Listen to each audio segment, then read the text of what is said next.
ہر قسم کے روحانی جسمانی مسائل اور وظائف کے لیے پیر اقبال قریشی چینل کو سبسکرائب کریں۔ نحمده ونصلي على رسوله الكريم اما بعد فاعوذ بالله من الشیطان الرجیم بسم اللہ الرحمن الرحیم۔ مدینہ الرسول مدینہ منورہ میں آج ہم موجود ہیں۔ گنبد خضرا کی بہاروں میں آپ گنبد خضرا کو دیکھ سکتے ہیں۔ یہ وہ گنبد خضرا ہے جس کو دیکھ کر دلوں کو ٹھنڈک مل جاتی ہے اور انسان پرسکون ہو جاتا ہے اور انسان کا ایمانی گراف ایک دم بلند ہو جاتا ہے۔ نبی کریم صلی اللہ علیہ وسلم کی زندگی امت کے لیے مشعل راہ ہے، اور قرآن نے فرمایا کہ تمہارے لیے سب سے بہترین جو نمونہ ہے وہ حضور کی ذات گرامی ہے، حضور کی ہستی ہے۔ لَقَدْ كَانَ لَكُمْ فِي رَسُولِ اللَّهِ أُسْوَةٌ حَسَنَةٌ۔ اس آیت کریمہ کا آج آپ کو میں نے وظیفہ دینا ہے۔ یہی حضور علیہ السلام کا اخلاق ہے، یہی حضور علیہ السلام کی زندگی ہے، اور اس کی فضیلت یہ ہے کہ آپ دیکھیے کہ جب بھی انسان پریشانی کے اندر مبتلا ہو اور کوئی انسان جو رستے سے بٹک گیا ہو، اکثر اولادیں گمراہ ہو جاتی ہیں، بٹک جاتی ہیں، اسلام سے متنفر ہو جاتی ہیں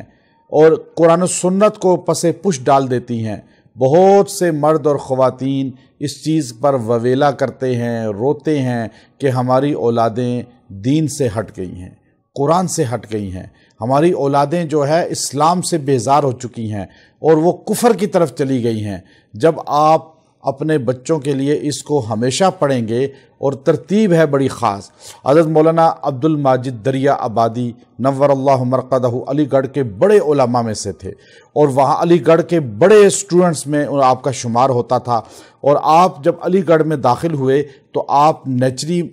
مذہب سے ایسے متاثر ہوئے کہ آپ نے اسلام کو چھوڑ دیا۔ آپ کے والد نے بڑی دعائیں کی، آپ کو بڑے جو ہے معاملات میں لائے، علماء سے ملاقاتیں کرائیں، لیکن آپ بالکل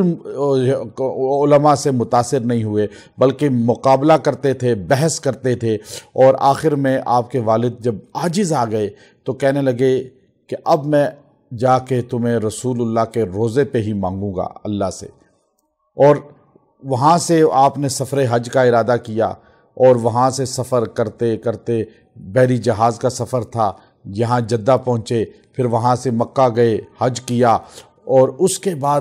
یہاں مدینہ منورہ یہ نبی صلی اللہ علیہ وسلم کا مقدس روضہ ہے جہاں فرشتوں کا نزول ہوتا ہے۔ یہ گنبد خضرا آپ دیکھ رہے ہیں، یہاں جب حاضری دی تو جالیوں کے پاس رونا شروع کر دیا اور کہا یا رسول اللہ، میری نسل ہی خراب ہو گئی، دین سے ہٹ گئی، قرآن سے ہٹ گئی، اسلام سے ہٹ گئی، اور آپ کے حضور میں آیا ہوں، آپ اللہ سے سفارش کریں میری نسل مجھے واپس کر دیں، میری نسل خراب ہو گئی ہے، اولاد دین سے ہٹ گئی تو نسل خراب ہو گئی۔ تو اب اس نے رو رو کے یہاں دعائیں کی، اور اللہ کے رسول صلی اللہ علیہ وسلم پر درود و سلام پڑھا، اور یہاں سلام پیش کرنے کے بعد پھر دعائیں کی، پھر دعائیں کی، اور بار بار روزے پہ حاضری دی، اور یہ آیت کریمہ آپ پڑھتے تھے بار بار جو آپ کے سامنے تلاوت کی، اور اس کے بعد یہاں سے واپس چلے گئے جب حج کے دن ختم ہوئے، اور آپ جب وہاں پہنچے تو بیٹے سے ملاقات کی، بیٹے کو کہا کہ میں یہ کھجوریں لایا ہوں، یہ زمزم ہے، لیکن بیٹے نے ایک عام روٹین میں ان چیزوں کو لیا، تو آپ نے بیٹے سے کہا بیٹا، حضرت تھانوی نور اللہ مرقدہ اس وقت تھانہ بھون میں بڑی شخصیت تھے اور یہ ان سے بیعت تھے، تو بیٹے سے کہا کہ میں حج کے لیے حضرت تھانوی کی بارگاہ میں جا رہا ہوں کھجوریں لے کر کہ میں حج کر کے آیا ہوں، تم میرے ساتھ چلو۔ بیٹا ساتھ چلنے پر راضی ہو گیا، اور آپ تو حیران ہو گئے کہ عبد الماجد میرا بیٹا کہاں میرے ساتھ تھانہ بھون کے لیے تیار ہو گیا، لیکن پیچھے گنبد خضرا کی قوت تھی، گنبد خضرا کا فیض تھا، رسول اللہ صلی اللہ علیہ وسلم کی وہ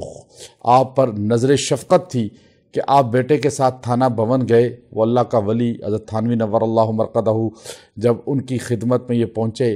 تو بیٹا ایسا متاثر ہوا کہ حضرت تھانوی نور اللہ مرقدہ کی صحبت میں ایک دن رہا، 2 دن رہا، اور بیعت ہو گیا، تجدید ایمان کیا، اور اس وقت جو ہے آپ کی خدمت میں رہ کر کچھ علم کو سیکھا، پھر کہا جی میں تو عالم بنوں گا، علی گڑھ کے پڑھے ہوئے اسکالر اور عالم کے لیے مدرسہ میں داخلہ لے لیا، اور پھر الحمدللہ عالم بننے کے بعد اللہ نے ایسا کام لیا کہ مولانا عبد الماجد دریا آبادی کا ترجمہ قرآن جو انگلش میں پہلی مرتبہ لکھا گیا دنیا میں، وہ آپ کا ترجمہ تھا۔ یورپ میں بڑی تعداد اس ترجمہ قرآن کو پڑھ کے مسلمان ہوتی ہے جو مولانا عبد الماجد دریا آبادی کا تھا۔ تو اس لیے یہ وظیفہ آپ سن لیں۔ آپ یہ آیت کریمہ سورہ احزاب کی ہے جو 21ویں پارے کے لاسٹ رکوع میں شروع میں آتی ہے، آپ پڑھیں لَقَدْ كَانَ لَكُمْ فِي رَسُولِ اللَّهِ أُسْوَةٌ حَسَنَةٌ۔ اب اس آیت کو آپ 70 بار پڑھ کے دعا کریں، کھانے پینے پہ بچوں کو کھلا پلا دیں، جو بٹک رہا ہے اس کو کھلا پلا دیں، جو گندے کاموں میں پڑ چکا ہے، بیرا روی کا شکار ہو چکا ہے، اس کو بھی کھلا پلا دیں، دعا کریں، اللہ آپ کے مسئلے کو 11 دن میں انشاءاللہ حل کر دے گا۔ 11 دن کسی بھی وقت یہ پڑھ لیں، اول آخر درود ابراہیمی 11 بار پڑھیں۔ وآخر دعوانا الحمدللہ رب العالمین۔